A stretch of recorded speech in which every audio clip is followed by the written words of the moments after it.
ঈদুল আজহা যত এগিয়ে আসছে গরুর হাট ততই জমজমাট হচ্ছে। আমি রয়েছি রাজশাহীর বাগমারা উপজেলার ঐতিহ্যবাহী ভবানীগঞ্জ পশুহাটে।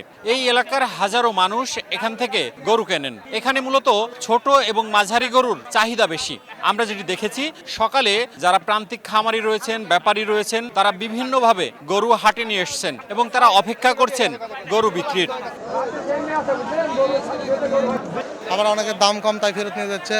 আর মনে করেন যে কিনতে পার্টি আসে দামে পতা হচ্ছে না, তাই হচ্ছে ফেরত নিয়ে চলে যাচ্ছে। দামই তো খারাপ, এটাই তো না কিনে আছে হাটে। বাজার একটু লরম রে বেটা, 465, 5.5 ওজন। বাজার একটু ঢিল ভাই, মানে পার্টি এখনো ঢুকে নাই আর দামাদামি হচ্ছে। বাজার অবস্থা ভালো না ভাই, খারাপ। আমার পেছনের যে গরুগুলো রয়েছে এগুলো সবই মাঝারি গরু, 4 থেকে 6 মণ ওজনের গরু। এখানকার ব্যবসায়ীরা যেটি বলছেন, এই মাঝারি গরু নেয়ার ক্রেতাই খুব বেশি নেই, আর যারা বড় গরু নিয়ে এসছেন তারা পড়েছেন বিপাকে।